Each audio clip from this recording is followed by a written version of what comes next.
Thank you for checking out Lakehead International's videos. You're about to watch one of our Lakehead International live webinars, a fun and informative way to learn more about Lakehead while also meeting faculty, staff, and current students.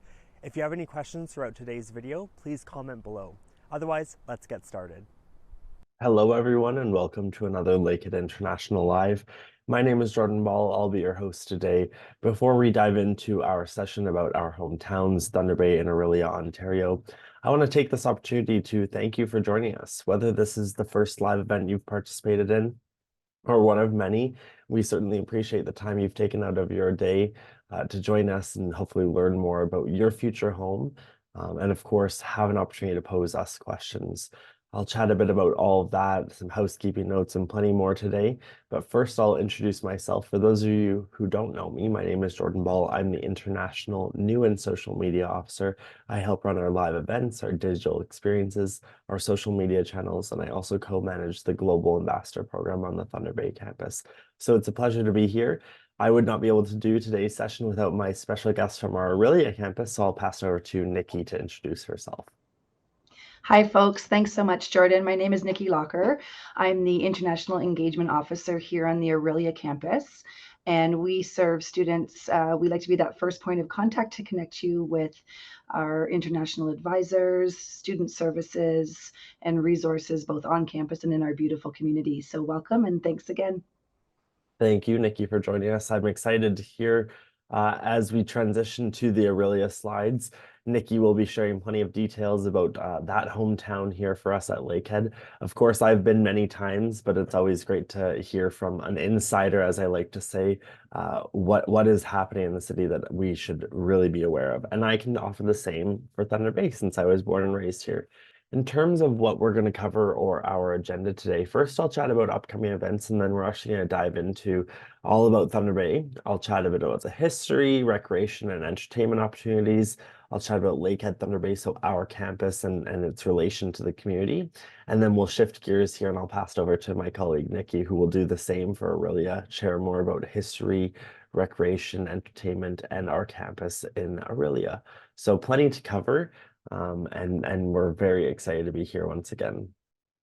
So to kick things off today, I always like to tell a little story, I'll say. And we like to say that Lakehead University is far from ordinary. So if you've already applied, then you're ready for this great adventure. If you're still in the process of deciding whether or not Lakehead is the right choice for you, then today is a perfect opportunity, and we certainly encourage you to ask as many questions or a lot of questions so that we can work together and help you make this exciting decision for your next steps in the future. I do want to take a moment, though, for having you to almost envision yourself already being on campus. So take a moment to think about your university years. Do you want them to be typical, ordinary, or just like everyone else? Or do you want them to be extraordinary, exceptional, or even unconventional? Imagine, of course, if you will, a university that provides you a transformative experience and education that's far from ordinary, and a place that's filled with adventure and excitement. A classroom that takes you into the beautiful surroundings and uses it as a natural laboratory to enhance your studies. An education that helps shape you and your future using world-renowned facilities and researchers that will change and guide in whichever area you wish to pursue. But also a community that supports every kind of team and is proud of its students and all of their accomplishments. At Lakehead, we have so much to be proud of. We're incredibly proud to be ranked #1 in Canada for not-for-profit research income. We're also the top university with under 9,000 students in North America for our size. We have a strong employment ranking for our graduate students, for our graduating students. And we're also top 10 in Canada in our category by Maclean's magazine. Those are just a few of the things that we are extremely proud of and why we love working here at Lakehead. So if you would like to learn more about any one of those rankings, please don't hesitate to check out our website. But I think now it's time to chat a bit about our hometowns and chat about Lakehead in Ontario. So if those of you who are not familiar, Lakehead University is a public institution located here in Canada. More specifically, we have 2 campuses located in Ontario. I'm located here on the Thunder Bay campus, whereas Nikki is located on the Orillia campus. Although physically far apart, we feel ever connected, of course. And our connection to Toronto, which maybe is the more familiar city for many of you watching today's webinar, Toronto being the city where there's the CN Tower, the Blue Jays, the Toronto Maple Leafs. It is sort of the main city that people think of when they think of Canada, and that's okay. We are well connected to Toronto. So in Thunder Bay here, we're just a 90-minute flight. And for Nikki and Orillia, we're just a 90-minute drive to Toronto. So either way, we're well connected to Toronto. And then, of course, that being said, connected to the world. So with that international airport connecting us to many of your hometowns and home countries, it's quite simple for our students to get home for a quick visit, perhaps, or to return when they're done their studies. The good thing about not necessarily being directly located in Toronto is that our cities are still quite friendly, safe, and inexpensive in our eyes, and that's why we're extremely proud to call them home. I won't go into much more detail about that. Of course, looking at the map, you can see sort of what does that journey look like. This is the map of Ontario, of course, and you can see Toronto is towards the bottom right, whereas Orillia is just north of Toronto, and Thunder Bay is quite a bit west and quite a bit north also. So chatting a bit about Thunder Bay, and I want to share all about Thunder Bay. I'll pause here and actually I'll share a bit about what photo we're looking at. So this is actually the Sleeping Giant. This is a natural rock formation here in our hometown. And it's called the Sleeping Giant because it just is what it looks like, a sleeping giant. There's a beautiful story about why it looks like a sleeping giant.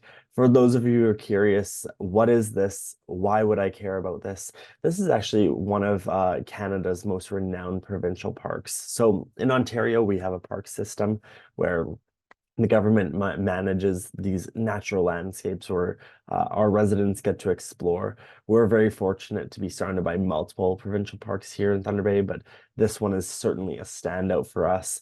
You can do hiking, you can do biking, you can do all sorts of activities out on this rock formation. And I myself, and I know Paula behind the scenes, often find ourselves here when it's beautiful weather in the summer and we're looking to get out and get some fresh air. Chatting a bit more about the city of Thunder Bay, it's actually the largest city in Northwestern Ontario, situated essentially in the heart of Canada, as we like to say. It has incredible art, music, film, and culinary scenes. Being a smaller city, we certainly pack a punch when it comes to our entertainment and our arts, culture, and culinary.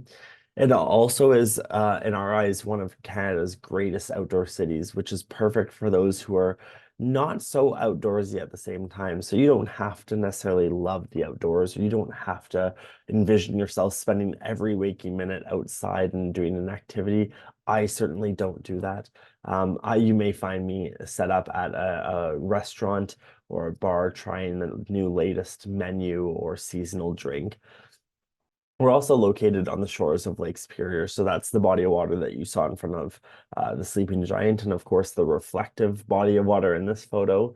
It is the world's largest freshwater lake, and it actually, Thunder Bay is located in the geographic center of Canada, and we border the United States of America. So we're just 45 minutes south, or the border is just south of us by 45 minutes, and then you cross over into Minnesota.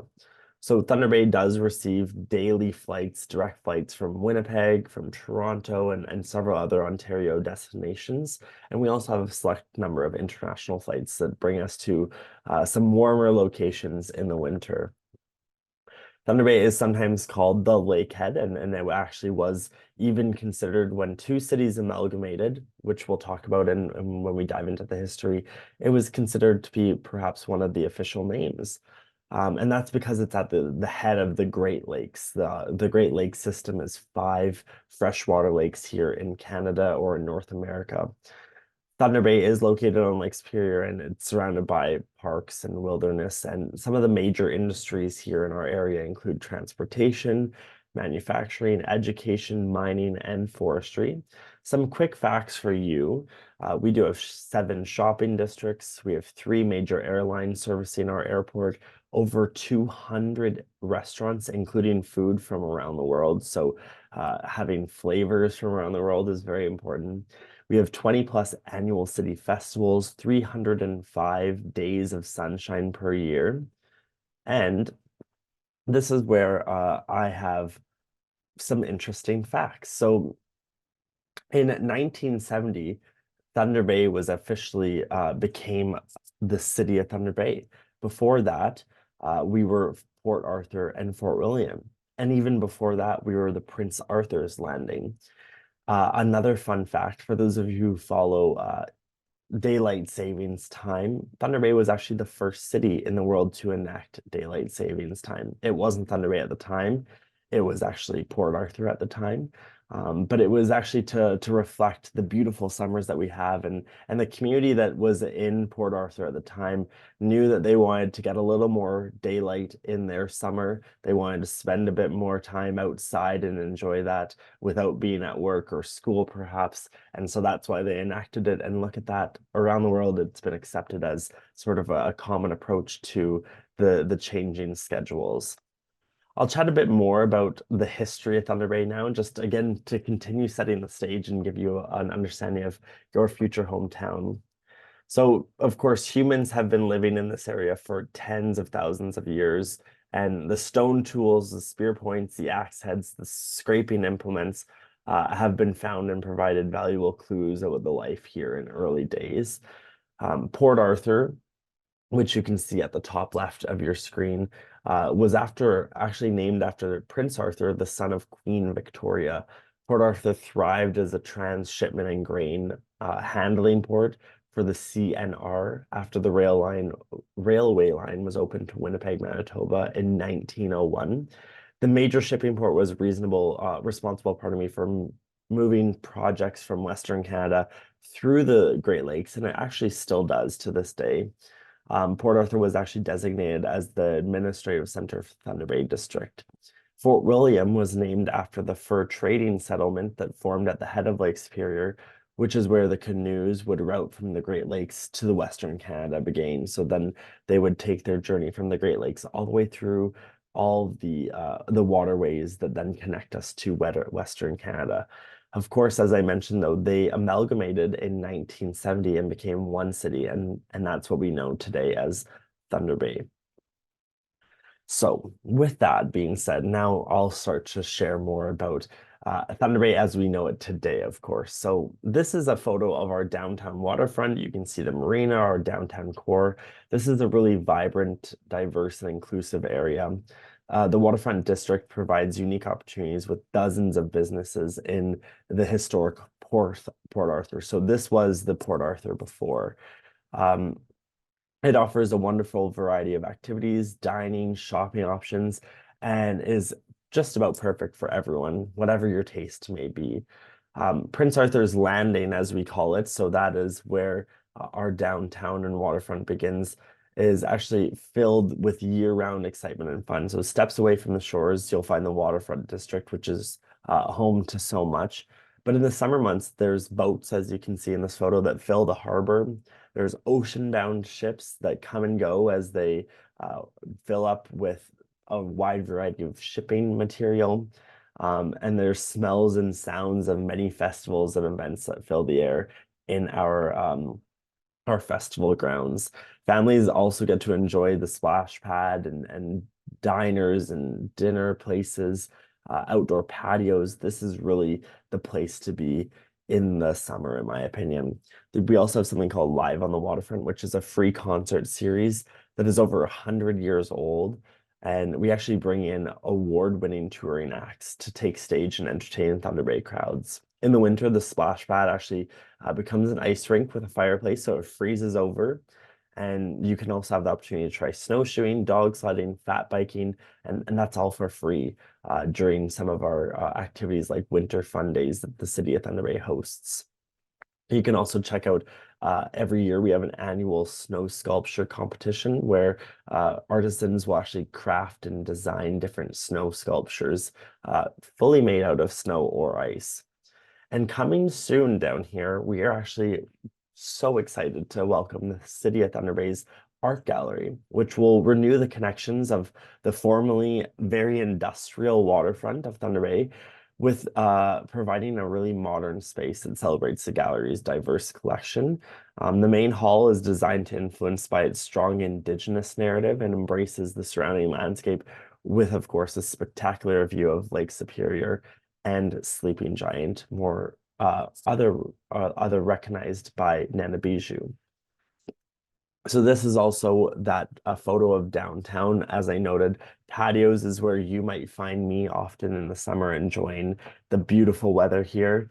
As I noted, though, the downtown district is really the premier shopping area, which features boutiques, specialty stores, antique stores, children clothing stores, hair salons, tattoo parlors, if you may, and much more. It's also home to some of the best dining in town. I was actually just out last night in this area, grabbing a bite to eat and some drinks with friends. And it can go from hot dogs on the street all the way to fine dining and multi-course meals, pubs where you might want to grab a drink, or if you just want to grab a good coffee somewhere, gelato. And I'm sure Paula probably perked up behind the scenes because gelato down here is one of our favorite spots to go grab a treat in the summer to beat the heat, as we like to say. And there's plenty to do in terms of play down here, which is the area is filled with arts, culture, theater, recreational activities, all that sort of stuff. Another great place here in Thunder Bay is Boulevard Lake. Boulevard Lake is seen as sort of a major recreation hub for us here in Thunder Bay. It's a large public park or area that's located and maintained by the City of Thunder Bay. The park itself, of course, contains the lake, Boulevard, and the main park is over 74 hectares in size, and it features a playground, a sand beach, canoeing, kayaking, water sports, mini golf, tennis courts, picnic tables, concession areas, and so much more. There's also opportunities to rent activities here in the summer and explore the lake. There is a walking trail that goes around the entire outside, and it also connects to Centennial Park, which is an even vaster recreational area just above it. This is also where we host something called the Thunder Bay Dragon Boat Festival in late July, which is a 2-day event hosting, of course, dragon boat races, live musical performances, and concessions. And then, of course, as we transition back into the winter, I know we're heading out of it now, but still thinking about when you're a student, you'll get to experience many winters here, hopefully.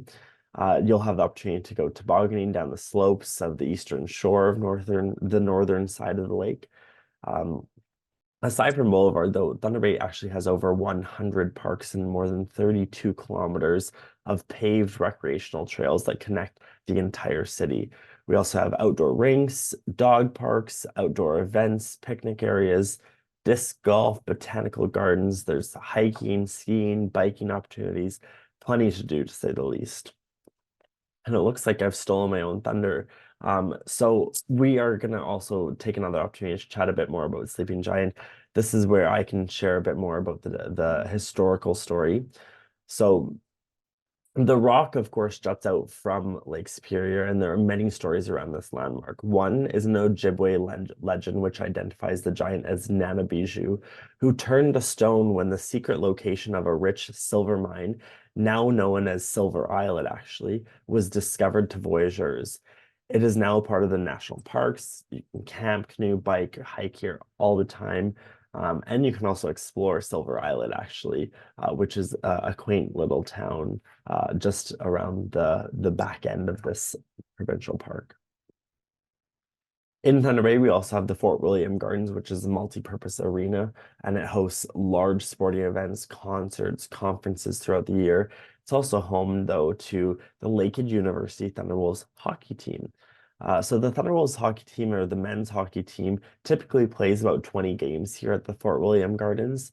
These games are great opportunities for students and community members alike, including myself, for us to get that experience, get out and experience Canadian hockey. Students living on campus and residents also will have the opportunity to sit and actually cheer on the hockey team with their housemates and their peers in a dedicated section, which is really cool.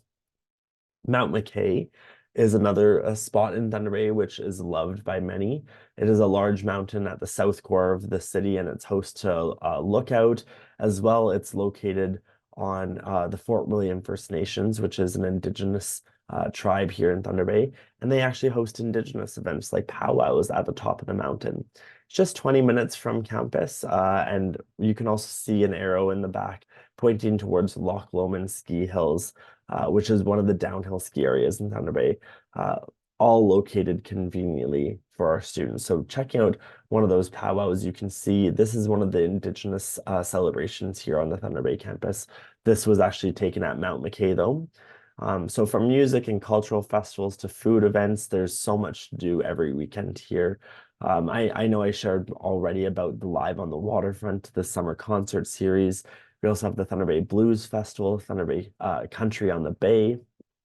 Plenty of concerts and events that you may wish to take part in. There's also something not necessarily unique to Thunder Bay or Canada, with that being said, but we certainly love our street festivals. So we have our Westford Street Fair, a Buskers Festival, and you'll get to experience a wide range of celebrations, including events that may be familiar to our audience, like the Festival of India or the Festa Italiana. And you may, for some of you, may not want to miss the chance to indulge in something called Rib Fest, which is where local ribbers and across Canada, they come and they have a competition to see who cooks the best ribs. Our recruitment team gets to usually come to Thunder Bay and travel here every few years, and our China team specifically absolutely loves this Rib Fest. They certainly go crazy for it. So I know I mentioned Loch Lomond, but I wanted to give you another idea of Loch Lomond. This is actually their trail map. So you can see a wide range of opportunities. The green lines here on this map are the easy runs, the beginner runs. So there's opportunities, of course, for new folks that have never strapped on a pair of skis or set up a snowboard. You'll have an opportunity to learn as you go. And we also have a second ski area called Mount Baldy, which also has several beginner runs for you to test it out. And they also offer tubing here at Mount Baldy. So if skiing and snowboarding is not your thing, but you want to hop onto a tube and go flying down the mountain, it's incredible fun. And we actually have typically our LUSU, which is the Lakehead University Student Union, or our residents team will actually set up tubing nights here at Mount Baldy. So it's always exciting. You may be wondering, well, we've heard a lot about Thunder Bay and we maybe get a small taste of it, but where's Lakehead in all this?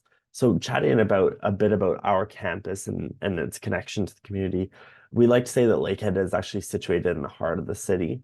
It has fields of green space that surround our campus, and all buildings are conveniently located together so that whether you're walking from one classroom to the next, or perhaps leaving the classroom and you're going to grab like a quick coffee, a bite to eat, or perhaps chat with someone like Nikki, although Nikki is on our Orillia campus, but Nikki has counterparts, I should clarify, her counterparts here in Thunder Bay. If you're chatting with one of our international student advisors, it's all conveniently located in the hub on main campus.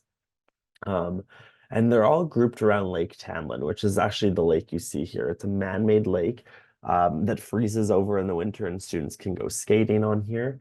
But it also it offers us a really unique research opportunity because Lake Tamlin is actually a part of a very complex river series. The McIntyre River, which also runs through our campus, offers a really unique natural laboratory for our science-based students typically. And I also want to note that there's trails that connect all around campus. And whether you're going from one building to the next, going from one residence to the next, or perhaps passing through as you connect beyond to outside the city, there's going to be opportunities for you to get around. The campus here in Thunder Bay is home to 7,500 students, so 7,500. We have a 15-to-1 student faculty ratio. We have one lake on campus. We have one river running through campus. We have over 100 hectares of campus space. Those are just a few quick facts, but sharing a bit more and setting the stage here, you can actually see Thunder Bay in a very broad aerial view. So Lakehead is actually circled in yellow there. You can see Port Arthur, or the North Core, is also at the top left. That's that downtown waterfront I was talking about. And then you can also see our South Core, our Fort William, and that is located just south of campus. Both of these cores are just 10 minutes from campus. We're a bit closer to the North Core, although it doesn't necessarily look like that in this photo.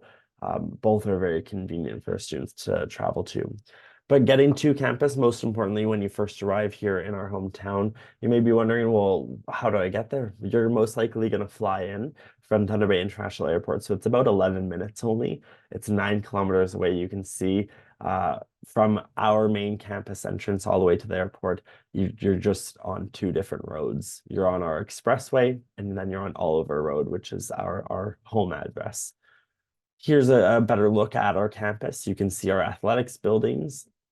You can see our main campus, where that is the hub of all of our academic buildings, our sports and services, or a vast majority of them at least. And then you can see most of our residences in this photo as well. I'm going to do a 180 here, and we're going to look at the other view again, just to set the stage so you can see our main campus, our residence, our athletics, and also at the bottom right, you can see the Faculty of Education, where we have our professional education programs running. And now Lakehead to our immediate surroundings and sort of your connection, the most common ones. So number one there you can actually see is the Superstore. So just 2 kilometers away is the Superstore, which is one of the more popular grocery stores here in Thunder Bay, especially for international students because of their wide variety of options. Number 2 is Walmart, Indigo, Best Buy, Staples. So a wide variety of different options in terms of where you may wish to shop for different things. Number 3 is our shopping mall. So this is Intercity Shopping Center. There's many stores here. You can check them out online. And number 4 is another shopping center where we have Canadian Tire, Winners, HomeSense, Old Navy, and plenty more off the screen, but just to the left of the mall. So if we're looking at number 3, the shopping center, we also have Silver City Cineplex, which is our movie theater here in Thunder Bay, another popular place for our students to grab a quick movie perhaps, and maybe some popcorn as well. So I'll take this opportunity now to welcome questions now from our audience, especially ones about Thunder Bay, and then I'll have a pleasure to pass it over to Nikki, who's going to dive into Orillia. So this question says, is Thunder Bay provide any hostel or paying guest services to stay there? So there are plenty of hostels and hotel options here in Thunder Bay. There's also Airbnb and VRBO options. If you're coming though and staying with us for a full degree, you may wish to maybe come in August, early August, set up a temporary accommodation. So maybe you're going to stay at a hostel for a month or so as you explore a city and get familiar with our rental accommodations. But we would encourage you to sign a lease that's more long-term and won't fluctuate. It will have that security and knowing that you'll have a place to lay your head every day for the next 12 months, perhaps. In terms of if you're bringing family, of course, you're more than welcome to explore other rental opportunities, and there's plenty of hotels that are very close to campus as well. I also should note and remind our viewers, we have on-campus accommodations available to all students, both here in Thunder Bay as well as Orillia. So that should really be the first place you're looking to set up as you explore your new hometown. This next question says, can I and my husband find a pet-friendly place, basement, 1 room, for rent near the campus? Absolutely, yes. So I know actually a number of students who have found pets. Maybe they've found a stray animal or they've adopted an animal while they're studying here, and they find accommodations that are pet-friendly. Just something that you need to be aware of in terms of when you're looking for those accommodations, making sure that the listing itself either clearly defines that it is pet friendly, or at least that you have that conversation with your potential landlord.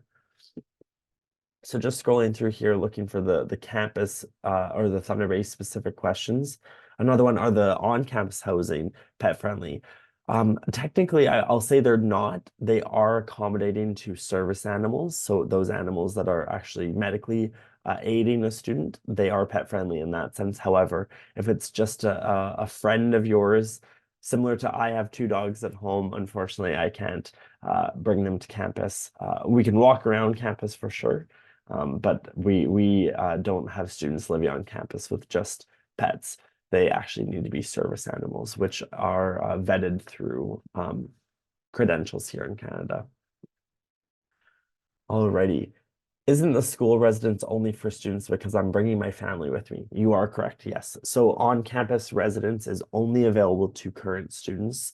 Unfortunately, we do not have family accommodations. What I would encourage you to do is perhaps plan arriving a few weeks or even a month before your program begins. So if you're coming for a September beginning, maybe come early August or even late July. And like I said, find a temporary accommodation that will be well suited for you and your family for that first month. And then look to hopefully secure a family accommodation beyond that. So going into September, you may have to move a second time, but we want to make sure that you find a neighborhood that's going to be well suited for you as well as your children. And of course, getting them in a school here in Thunder Bay. Just going through some more questions here. Can you explain the public transportation in Thunder Bay? Yeah, of course. So as a student, if you're an undergraduate student, you'll actually automatically receive a bus pass to our transportation system here in Thunder Bay. If you're a graduate student, so a master's or PhD student, you can opt in for that bus pass. It's only 100 and I believe $5 right now. It could be slightly wrong, but it's quite nominal in terms of what if I was to go buy a bus pass, I'd pay almost $1,000. Whereas for our students, we've heavily discounted it. So it's only $100 for our grad students to opt in and add that on. There are multiple bus routes that actually come right onto campus and pick up our students and then bring them elsewhere in the city. Connections to our central terminals, so our transportation hubs, are quite simple as well. And then from there, of course, you can hop on different bus lines to go even further beyond our campuses. I'll pause there and I'll pass it over now to Nikki to share more about Orillia. I'll continue to monitor the Q&A and the questions that roll in, but don't be worried. We'll definitely have a bit of time at the end to chat more about questions. So Nikki, over to you. Thanks so much, Jordan. As you can tell, we're very proud of our beautiful campuses and our beautiful cities in which they're situated. So I'll speak a little bit about Orillia. I did grow up here and I've raised my children here. It's a beautiful spot to be, and it's charming. It has a small town charm, so that you know, while you have that small town charm, like Jordan said, we're only 90 minutes away from the GTA. So you kind of get the best of both worlds, being very accessible to a big, broader city, while still feeling like you're in a quaint community where people know each other and there's that comfort and safety felt within. I love too that Orillia has been coined the Sunshine City. And I noticed, Jordan, in your presentation, Thunder Bay's previous name, they had been coined the Friendly City. So coming to the Friendly City or the Sunshine City, right there, you can just feel the inclusion and the welcoming feel that our cities provide. So the city of Orillia is located in what we call the heart of Ontario's lake country. So you'll also see the trend of how we're focusing on lakes and how proud we are of our freshwater systems. So Orillia is on the shores of Lake Couchiching and Lake Simcoe. We're often known as the Twin Lakes, where the two lakes come together. We have a population of over 30,000 people, so it still has that hustle and bustle and busyness and so much to offer, but while retaining that small town charm. And of course, we have lots of proximity to lots of communities and cities around us. So we're able to offer those big city amenities in a more intimate setting for you. The top industries in Orillia include healthcare and social assistance, public administration, retail, trade, accommodation, and food services. Our food options are really growing in Orillia, and manufacturing. Then to give you some of the history of Orillia, in 1867, we were incorporated as a village, which is actually the same year that Canada became a nation. And then in 1969, we had grown and we were incorporated formally as a city. In 1961, Orillia launched the now famous Mariposa Folk Festival, and also that's known as Canada's largest running folk festival. It's an amazing event in one of the first weekends in July, and I attend with my family. They have food vendors, makers that share their crafts and wares, and then a multitude of musical acts with various genres, and we have some celebrity that attend each year, so it's pretty exciting. Brings in a lot of people to our community. And then 1912, Orillia adopted daylight savings time, as Jordan touched on, after Thunder Bay initiated that, making it the second city in the world to acknowledge it. So we've got a couple of cities there. Our cities are claim to fame. So now just talking about the history of Orillia I've covered there. Sorry, and then I'll carry on. So due to the logging and rail links with Toronto and Georgian Bay, Orillia became a commercial center and were known as a summer resort in the mid-1800s. Orillia was founded as a village in 1867, as I said, and incorporated then as a town in 1875. And our history, as you can sense, is deeply tied to our water. Situated in the Narrows where Lake Simcoe flows into Lake Couchiching, Orillia was a gathering place for centuries before Europeans used it to bring furs to market. Sir John Simcoe was the first governor of Upper Canada, fostered permanent settlement of the area. We are a gateway to the Muskoka region, also known as a big cottage country, and it has been home to lumber, manufacturing, and artistic endeavors. Our arts, culture, and community is just thriving here. The name Orillia likely derives from the Spanish word for the bank of a river or shore of a lake, which is Orilla. And the name was given by Sir Peregrine Maitland, the Lieutenant Governor of Upper Canada from 1818 to 28. So moving on to our waterfront, as you can see here, it looks very similar to Thunder Bay's waterfront. It's home to numerous events and festivals each year. It includes more than 21 acres of park space at Centennial Park and Couchiching Beach Park, which is a focal point for our community festivals and special events. This beautiful waterfront you can see here is actually under a bit of a renovation or a makeover right now. So they're driving all of our streets in the town directly to the waterfront. The hustle and bustle in the summer is amazing to see, with boats aplenty, water sports, as I mentioned, festivals. And in the winter, the snowmobiling and ice fishing is a great activity to participate in. And this waterfront leads right up to our downtown. As I said, they're connected really strategically, and so that you'll be able to explore many treasures in our beautiful and charming downtown. Just move to the next slide there, please, Jordan. So this shows the Streets Alive market that we enjoy each summer. The streetscape on this Mississauga Street is highlighted by more than 150 shops and boutiques and 30 plus restaurants. It's the perfect place to find specialty items and gifts, and then relax with friends and family over spectacular meals. From pizza and burgers to Epicurean delights, you'll find popular and unique types of food at all price points. As you can see, we have markets set up here. We often in the evenings on the weekends have the outdoor dining experience where the streets close down and patios spill out onto the streets with musical entertainment. And a couple of our restaurants are actually nationally renowned, with some great chefs moving into the area to bring even more talent and more delights to our city. If you have a sweet tooth, which I profess to have, there are a number of amazing bakeries that pride themselves on making handcrafted treats. My fridge is full right now with some fudge I purchased downtown last week. And then there are lots of dairy and gluten-free and vegan options in our downtown core. So moving from the downtown, if you're an outdoor lover and you thrive with hiking and forest settings, our campus is super close to what you're seeing here. It's known as Scout Valley. It's about a 5-minute walk. If I were to walk just behind me, I'd encounter it. It's a 230-acre city-owned oasis. It's just located at the southwest edge of Orillia, like I said, just past campus.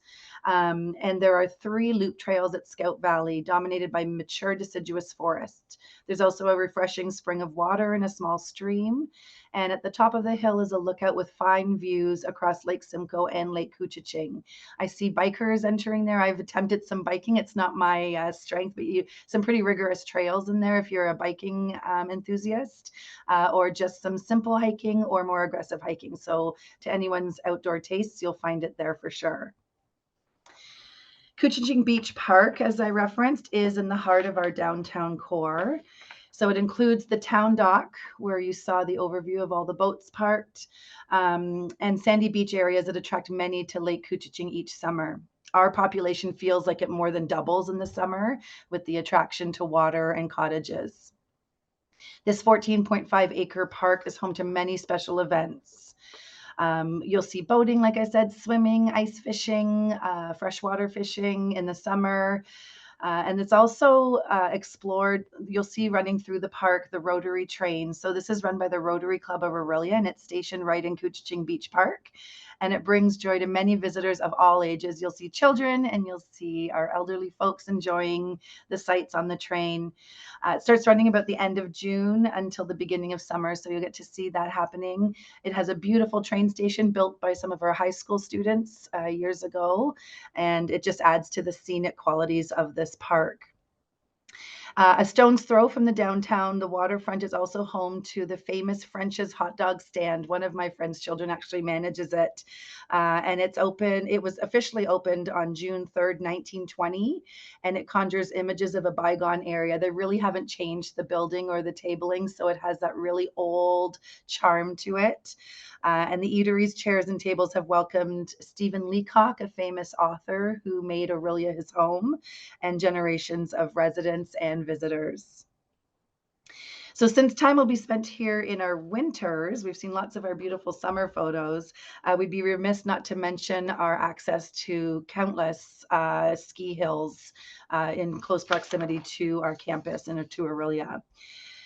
So here you're seeing Horseshoe Valley Resort. I'd say that's the closest resort. It's only 20 minutes from Orillia. It's a popular destination for residents of Orillia as well as Barrie and even Toronto.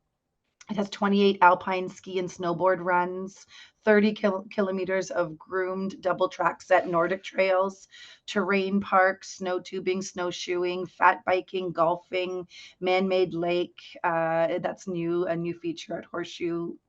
Indoor and outdoor pools, treetop trekking, Yamaha adventures, hiking and biking trails, some restaurants, a spa, and more. So there's definitely something for everyone during all seasons. And as you enter Horseshoe Valley, you go down this really big hill, of course, and you can just see it lit up in the evening. It's quite beautiful, and you can spend days there exploring and encountering different things. Like Jordan said, if you're not a skier, that snow tubing is huge fun. We've done it here as staff and for our students. So I really encourage experiencing winter that way for sure. Another beautiful place within an hour of here is Blue Mountain.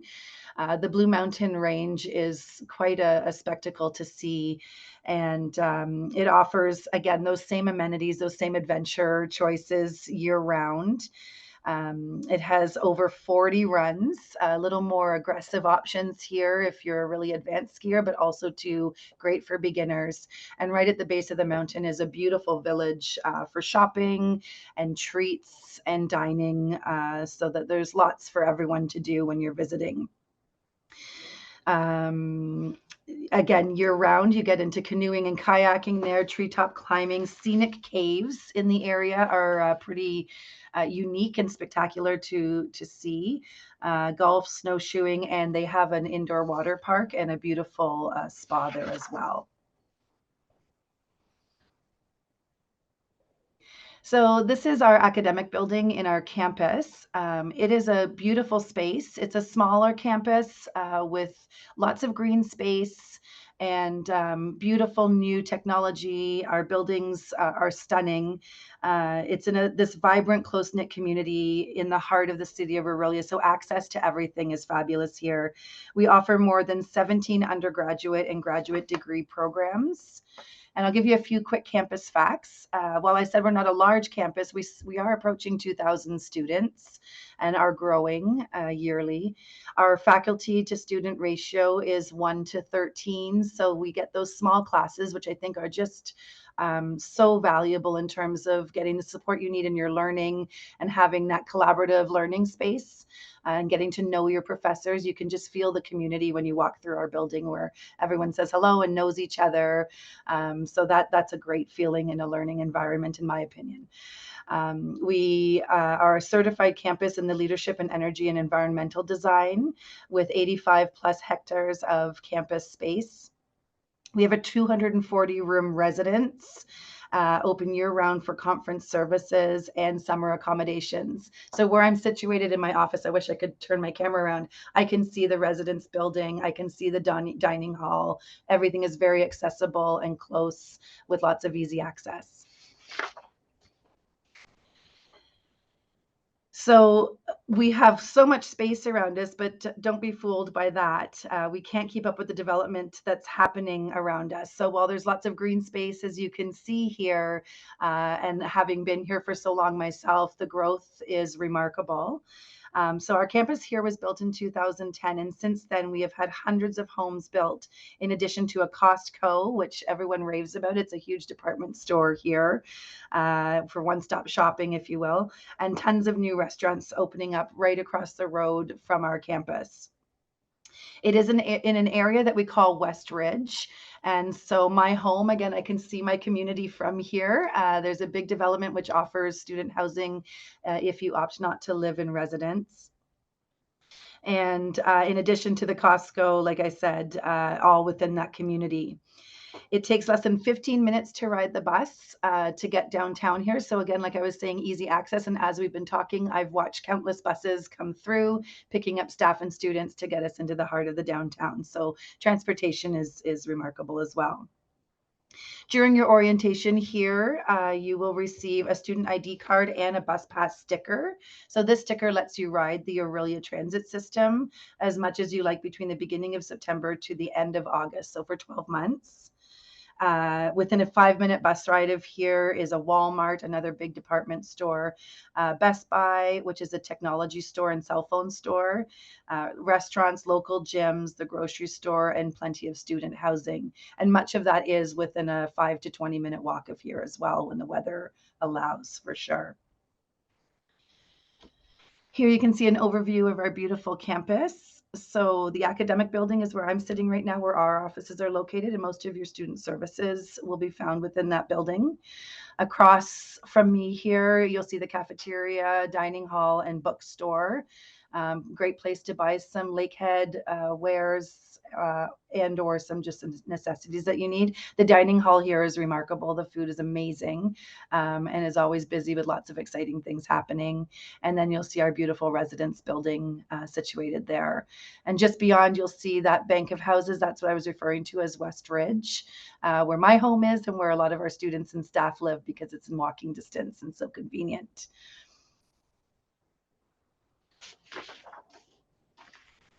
So there's the larger overview of our community centered around Lakehead University. So our campus is there and we're very close to a shopping mall. We've got Walmart in close access, grocery stores. We do have one large grocery store that's a bit of a distance for a walk, but still walkable.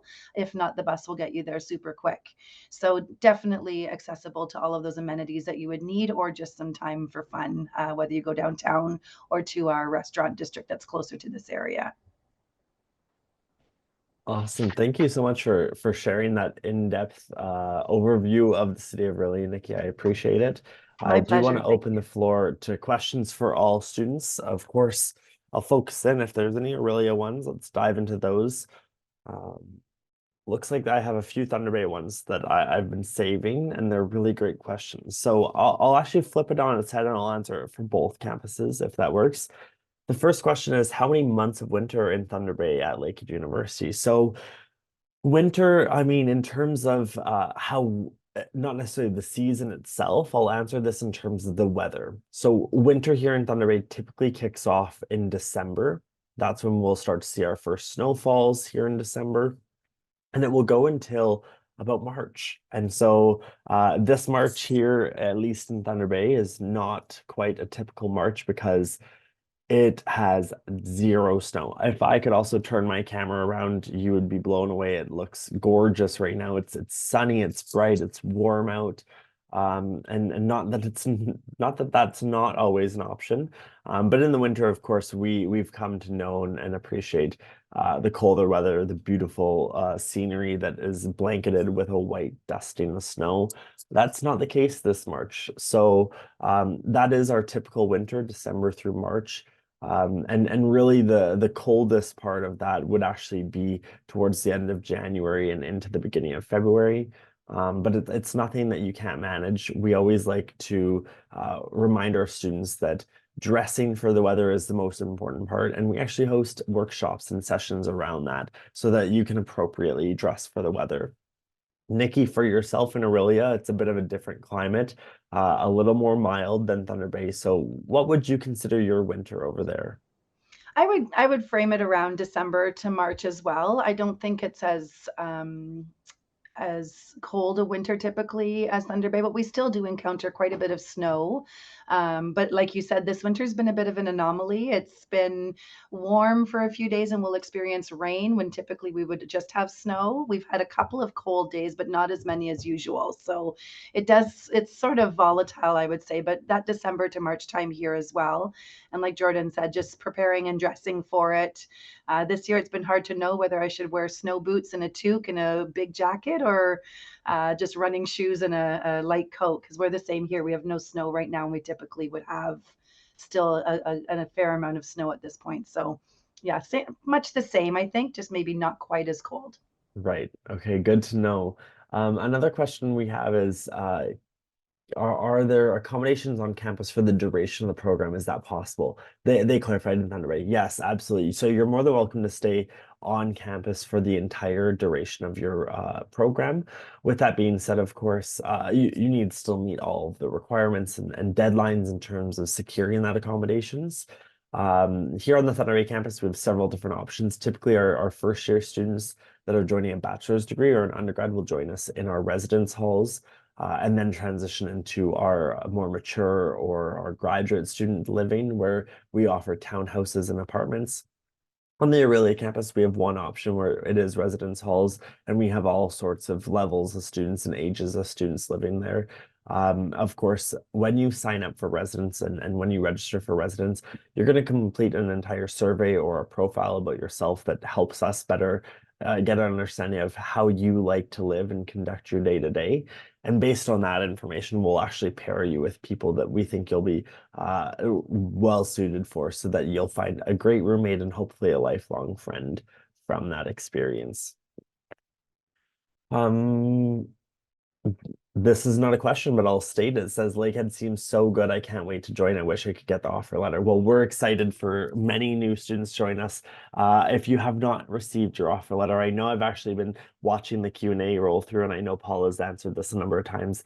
The offer letters, the letter of acceptances are still flowing. If you have not received one yet, don't be discouraged. Our graduate studies team just finished their application deadline for a vast majority of programs as of March 1. And so that means they're officially processing and now managing thousands of applications. And so, like I said, that was only last week. So if you haven't heard back from us yet, don't be discouraged. You will hear back from us as soon as we know more details. What typically happens is once graduate studies actually processes your offer of admission, or pardon me, your application, they'll then take that and pass it along to our appropriate academic unit. So if you've applied to computer science, they'll make sure you meet the admission requirements. They'll make sure you're a great candidate for the program. and then they pass it along to the Department of Computer Science, who will sit down with their entire admissions committee, and they'll determine based on the current applicant pool who is going to be the best fit and the most successful in our programs here at Lakehead. So like I said, if you haven't heard back from our admissions teams quite yet, don't be discouraged. It could be a few more weeks still. Typically, we say within 4 to 6 weeks is our ideal time frame for graduate students after the application deadline has passed. However, we do know that offers are flowing as we speak. Students are receiving offers to the fall intake period, and we're only at the beginning of March. If you don't hear back from us until the end of March or even into April, you have plenty of time to process your student visa. I know that typically is what it boils down to, is that students are concerned that they won't have enough time to get their student visa. In this case, that time frame is plenty of time still. We have several months before you would be looking to join us here at Lakehead in a September start. Of course, if you're later in your application and you don't apply until June, then there's a time crunch for sure. But in that case, we're also looking to process offers a bit more quickly because we have a better idea of who's coming, how many seats are available, all that sort of stuff. This question, has the university given an admission to anyone who applied in February? For undergrad students, absolutely. Yep. We typically process those undergraduate applications within 4 to 6 weeks. And we say that to be generous and give us enough time to thoroughly review your applications. I know for a fact our international admissions team for undergrad students is actually processing between 5 to 10 business days. So very quick turnaround on that. And most likely in your case, maybe that you applied to a graduate program in February. Certainly there are some programs and some students that have already heard back if they've applied in February, but don't be discouraged if you haven't heard back. It could likely be that your application is one of many, perhaps even hundreds for your program. And like I said before, it's being reviewed by admission committees as we speak. And we're hopeful that we'll start to hear more exciting news in the coming weeks to come. Before I let you go, I want to remind our viewers, if you head over to our social media channels, it's a great way to stay connected. You can follow us at Lakehead International on Facebook, Instagram, and YouTube. If you want to take a virtual campus tour, head over to lakeheadu.ca/tours. There is an S on that tour. It's just been returned to the second line mistakenly. And also, if you want to explore upcoming live events or Lakehead International Lives, all you have to do is scan the QR code there and it will bring you right to our website, where you can check out our events from now all the way through until the end of May. Some of them aren't published. You'll notice that every Tuesday session in April and May is not published yet. And you may be scratching your head, what the heck, Jordan? Where are they? Well, they're coming soon. Certainly our in-depth program sessions are going to be live within the next few weeks here. But we have some very exciting news for some May sessions where we're going to be doing lecture showcases. So I'll tease you with that, but I won't say any more. You'll just have to check out our website and stay tuned. So I would say follow us on social media for exciting announcements related to our lecture showcase series happening Tuesdays in May. On that note, folks, thank you again for joining us. Thank you, Nikki. I would not have been able to do our session without your support. Thank you, Paula, behind the scenes, for answering so many questions. If we weren't able to answer a question today, or perhaps if you have follow-up questions to any of the topics we discussed, or any topic for that matter, you know where to find us. Send us an email at welcome@lakeheadu.ca or hit us up on social media, and we'll get back to you as soon as we can. Alrighty, folks, thanks again for joining, and hopefully we'll see you at the next event. Bye for now. Thanks so much, everyone. I hope you enjoyed the video. If you have any questions, I want to encourage you to comment below or connect with us on social media. We can be found at Lakehead International on Facebook, Instagram, and YouTube. Thanks for watching once again, and hopefully we'll see you at the next live webinar. Bye for now.